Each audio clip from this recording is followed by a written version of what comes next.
You might have had some of your teachers tell you that for words that begin with a vowel letter that we should use an, and for words that begin with a consonant letter that we should use a. And this is definitely what I was taught in school, but this isn't actually true.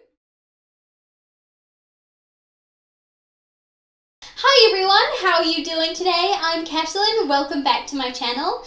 In today's video, we're going to be looking at the difference between a and an. Now, these two words can be a little bit confusing sometimes because they pretty much have exactly the same meaning, but they are two of the most commonly used words in English, so you definitely need to know how to use them correctly. So if this is something that has confused you before, I'm sure after this video you will feel a lot more confident. I have actually made a video on this topic previously, but I felt like it needed a little bit of updating to make it more current, so let's get into it. Firstly, let's think about what type of words an and a are.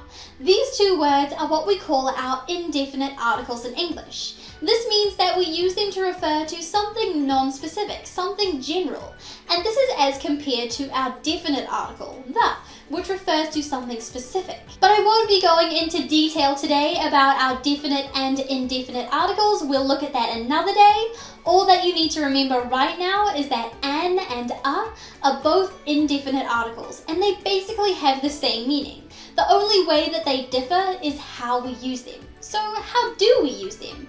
Well, it's actually quite simple. It all depends on the beginning sound of the word that comes after the article. If the word following the article begins with a vowel sound, so a sound that is made by any of our vowels, A, E, I, O, or U, or a combination of vowels, then we should use an. Let's take a look at some examples of that. We would say an apple, an egg, an igloo, an octopus, and an uncle. See, all of those words there, apple, egg, igloo, octopus, and uncle, start with a vowel sound, so we use an. We have a vowel A, apple, a vowel E, egg, and a vowel I, igloo, and so on for the other ones. So that's pretty simple. Now let's move on to a. Keep in mind that a can be pronounced as a or a. There is no rule as to which one you have to use, it just depends on what you feel like. So now let's take a look at how we use a. We always use a before a word that begins with a consonant sound. So any other sound except our vowel sounds, of course. Let's see some examples of that now. We would say a book, a cup, a dog, and a frog. All of those words, book, cup, dog, and frog, begin with a consonant sound, so we should use a. So we have a consonant B sound, b, book, consonant C sound, k, cup, D sound, d, dog, and F sound, f, frog. You might have had some of your teachers tell you that for words that begin with a vowel letter that we should use an, and for words that begin with a consonant letter that we should use a. And this is definitely what I was taught in school, but this isn't actually true. For example, let's think about the words house and hour. Both of those words start with the same letter, an H, which is a consonant. So surely we should use a for both of those, right? A house, a hour.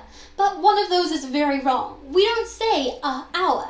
And this is because it's not the letter that the word begins with that's important. It's the sound that's important. So let's take a closer look at the word hour. Does the word hour really sound like it begins with the letter H?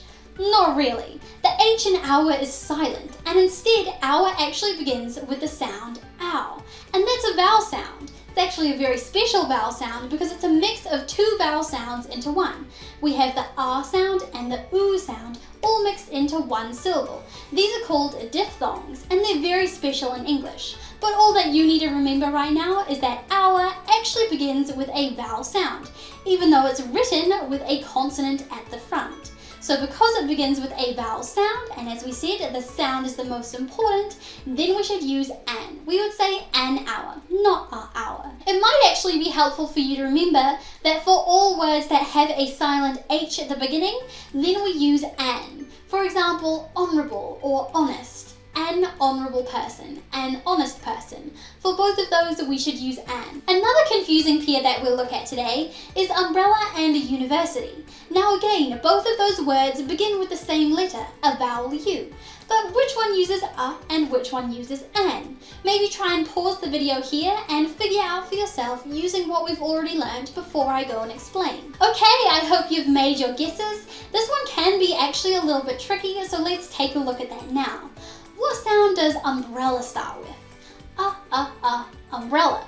It starts with the sound. That's a common vowel sound. And as we learned before, we should use an for vowel sounds. So we would say an umbrella. Now university is a little bit harder. You might want to say university begins with the U sound, but it actually doesn't. University begins with the Y sound. University. The Y sound is normally represented by the letter Y, and that's a consonant. So Y is actually a consonant sound, not a vowel sound. And remembering back to what we learned before, we should use a for consonant sounds. So we would say a university. It might actually just be easier to remember that for words that begin with a U that sound like they have an invisible Y in the front, like university, that we use a, like a unicorn, a used tissue, a US tank. Okay, and that is all that I have to teach to you guys today.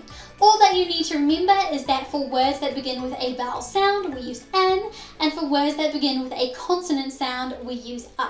Also, it might be good to remember that these rules apply to every type of word. So it doesn't matter if it's a noun, verb, adverb, or adjective, the rules are the same. If you enjoyed this video, don't forget to like and subscribe. And if you have any video suggestions or questions, please leave those down in the comment box below, and don't forget to check me out on social media. I'll see you guys in the next lesson. Bye!